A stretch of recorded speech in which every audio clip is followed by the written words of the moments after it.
ರಾಜ್ಯದ ಚಿತ್ರಮಂದಿರಗಳಲ್ಲಿ ಏಕರೂಪ ದರ ನಿಗದಿ ₹200 ಟಿಕೆಟ್ ದರ ಮೀರಬಾರದು ಅಂತ ಆದೇಶ ಬಂದಿದೆಯಲ್ಲ. ಈ ಮಧ್ಯಂತರ ಆದೇಶದ ತೀರ್ಪನ್ನು ಹೈಕೋರ್ಟ್ ಕಾಯ್ದಿರಿಸಿದೆ. ಇಲ್ಲಿ ಎಲ್ಲ ಭಾಷೆಯ ಚಿತ್ರಗಳ ಪ್ರದರ್ಶನಕ್ಕೆ ₹200 ನಿಗದಿ ಮಾಡಿರುವುದು.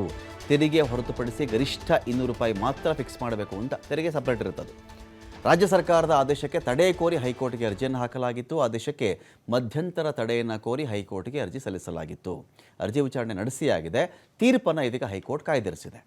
ಯಾರ್ಯಾರು ಅರ್ಜಿದಾರರು ಅಂತ ನೋಡಿದ್ರೆ multiplex association of India, Hombale films, PVR INOX limited, VK films, keystone entertainment ಅರ್ಜಿಯನ್ನು ಹಾಕೊಂಡಿರೋದು. ಇದಾಗಲ್ಲ ಸ್ವಾಮಿ, ಇದು ಅಂದರೆ ಇವ್ರ ಅರ್ಜಿಯ ಸಾರಾಂಶ ಏನು ಅಂತ ಹೇಳಿದ್ರೆ, ಅಲ್ಲ ಸ್ವಾಮಿ, ಈಗ ಇವ್ರು ನೋಡಿದ್ರೆ ₹200 ಅಂತ ಫಿಕ್ಸ್ ಮಾಡಿಬಿಟ್ಟಿದ್ದಾರೆ ತೆರಿಗೆ ಬಿಟ್ಟು. ನಾವಿಲ್ಲಿ ನೂರಾರು ಕೋಟಿ ಹಾಕ್ಬಿಟ್ಟು ಸಿನಿಮಾ ಮಾಡ್ತೀವಿ, ₹200 ನಂಬಿಕೊಂಡು ನಾವು ಸಿನಿಮಾ ಮಾಡೋಕ್ಕಾಗುತ್ತಾ? ಯಾವುದೋ ಕಾಂತಾರ ಸಿನಿಮಾ, ಇನ್ನೊಂದು ಸಿನಿಮಾ, ಮತ್ತೊಂದು ಸಿನಿಮಾ, KGF ಅಂತ ಸಿನಿಮಾ, ನೂರಾರು ಕೋಟಿ ಖರ್ಚು ಮಾಡಿದ್ದೀವಿ, ₹200 ನಂಬ್ಕೊಂಡು ನಾವು ಮಾಡೋಕ್ಕಾಗುತ್ತಾ? ನಮಗೆಲ್ಲ ಅನ್ಯಾಯ ಆಗ್ತಾ ಇದೆ ಅಂತ ಹೇಳಿ ಸಾರಾಂಶದ ವಾದ ಇವರದು. ಹೊಂಬಾಳೆ ಫಿಲ್ಮ್ಸ್ ಪರವಾಗಿ ಹಿರಿಯ ವಕೀಲ ಮುಕುಲ್ ರೋಹ್ಟಗಿ ವಾದವನ್ನು ಮಾಡಿದ್ದಾರೆ. ₹200 ನಿಗದಿ ನಿರ್ಧಾರ ಇದೆಯಲ್ಲ, ಇದು ಅವರ ಮೂಗಿನ ನೇರಕ್ಕೆ ಏಕಪಕ್ಷೀಯವಾಗಿ ಮತ್ತು ಕಾನೂನು ಬಾಹಿರವಾಗಿ ಸರ್ಕಾರ ಇಂಥ ತೀರ್ಮಾನವನ್ನು ಮಾಡಿರೋದು. ಸಿನಿಮಾ ಮಂದಿರವನ್ನು ಕಟ್ಟಬೇಕು ಅಂದ್ರೇ, ಒಂದು ಥಿಯೇಟ್ರ್ ಕಟ್ಟಬೇಕು ಅಂದರೆ ಸಾವಿರಾರು ಕೋಟಿ ಖರ್ಚಾಗುತ್ತೆ, ನೂರಾರು ಕೋಟಿ ಖರ್ಚಾಗುತ್ತೆ. ಕಡಿಮೆ ಸೀಟುಗಳಿಗೆ ಹೆಚ್ಚಿನ ಸೌಲಭ್ಯವನ್ನು ಕೊಡಲಾಗ್ತಾ ಇದೆ. ಸೀಟ್ ಕಡಿಮೆ ಇದೆ ಸ್ವಾಮಿ, ಈಗ ಒಪ್ಕೋತೀವಿ. ಮೊದಲೆಲ್ಲ 800 ಸೀಟ್ ಇರಬಹುದು, 1000 ಸೀಟ್ ಇರಬಹುದು, 1200 ಸೀಟ್ ಇರಬಹುದೇನೋ. ಈಗ ಕಡಿಮೆ ಸೀಟ್ ಇರುತ್ತೆ, ಒಂದು 500 ಸೀಟ್ ಮಾಡಬಹುದಾ, 300 ಸೀಟ್ ಮಾಡಬಹುದಾ?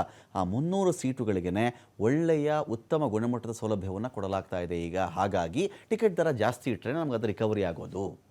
ಸೌಲಭ್ಯ ಒದಗಿಸಿರುವ ಸಂಸ್ಥೆಗಳಿಗೆ ದರ ಈ ಥರ ನಿಗದಿ ಮಾಡೋದು ಸರಿಯಲ್ಲ. ಈ ನಿರ್ಧಾರ ಸಂವಿಧಾನದ ಸಮಾನತೆ, ಅಭಿವ್ಯಕ್ತಿ ಸ್ವಾತಂತ್ರ್ಯದ ಉಲ್ಲಂಘನೆ ಆಗುತ್ತೆ. 2017 ಆಗಲೂ ಈ ರೀತಿ ಆದೇಶವನ್ನು ಹೈಕೋರ್ಟ್ ರದ್ದು ಮಾಡಿತ್ತು. ಟಿಕೆಟ್ ಖರೀದಿಸಿ ಚಿತ್ರ ನೋಡುವುದು ಬಿಡುವುದು ಗ್ರಾಹಕನಿಗೆ ಬಿಟ್ಟ ವಿಚಾರ. ಅವನಿಗೆ ಇಷ್ಟ ಆಯಿತಾ ₹500 ಟಿಕೆಟ್ ಕೊಟ್ಟು ಅವ್ನು ಬರಬಹುದು, ಇಲ್ವಾ ಅವನು ಬರಲ್ಲ ಅಷ್ಟೇ. ಅವ್ನಿಗೆ ಇಷ್ಟ ಇಲ್ಲ, ಬರಲ್ಲ. ಆಯ್ತಪ್ಪ, ₹300 ಟಿಕೆಟ್ ಮಾಡ್ತೀವಿ, ₹380 ಮಾಡ್ತೀವಿ, ₹1000 ಮಾಡ್ತೀವಿ, ಇಷ್ಟ ಇದ್ದರೆ ಬರ್ತಾನೆ, ಕಷ್ಟ ಇದ್ದರೆ ಬರಲ್ಲ. ಅದು ಅವನಿಗೆ ಬಿಟ್ಟಂಥ ವಿಚಾರ. ಈ ವಿಚಾರದಲ್ಲಿ ಸರ್ಕಾರ ಯಾಕೆ ಮಧ್ಯಪ್ರವೇಶ ಮಾಡ್ತಾ ಇದೆ? ಸುಪ್ರೀಂ ಕೋರ್ಟ್ನ ತೀರ್ಪನ್ನು ಉಲ್ಲೇಖಿಸಿ ಮುಕುಲ್ ರೋಹ್ಟಗಿ ವಾದವನ್ನು ಮಾಡಿದ್ದಾರೆ. ಕೋರ್ಟಲ್ಲಿ ಇನ್ನು ಹೊಂಬಾಳೆ ಫಿಲ್ಮ್ಸ್ ನಿರ್ಮಾಪಕರು ಅವ್ರು ಹೇಳ್ತಾರೆ, ಕಾಂತಾರದಂತಹ ಚಿತ್ರ ನಿರ್ಮಾಣ ಮಾಡಿದ್ದಾರೆ ಅವರು. GST ಹೊರತುಪಡಿಸಿ ₹200 ನಿಗದಿ ಮಾಡಿರೋದು ವಿವೇಚನೆ ಇಲ್ಲದಿರುವ ನಿರ್ಧಾರ ಇದು. ಸಿನಿಮಾ ನಿರ್ಮಾಣಕ್ಕೆ ಶ್ರಮ, ಬಂಡವಾಳ ಹೂಡಿಕೆ, ಮಾಹಿತಿ ಸಂಗ್ರಹ ಮಾಡದೇ ರಾಜ್ಯ ಸರ್ಕಾರ ಈ ಥರದ್ದು ಒಂದು ವಿಚಾರಕ್ಕೆ ಬಂದಿದೆ. ಸ್ವೇಚ್ಛೆಯ ನಿರ್ಧಾರ ಇದು. ಹೀಗಾಗಿ ಟಿಕೆಟ್ ದರ ಮಿತಿ ಆದೇಶಕ್ಕೆ ತಡೆ ಕೊಡಬೇಕು ಅಂತ ಹೇಳಿ ಹೊಂಬಾಳೆ ಫಿಲ್ಮ್ಸ್ ಪರವಾಗಿ ಮತ್ತೊಬ್ಬ ವಕೀಲ ಧ್ಯಾನ್ ಚಿನ್ನಪ್ಪ ವಾದವನ್ನು ಮಂಡಿಸಿದ್ದಾರೆ.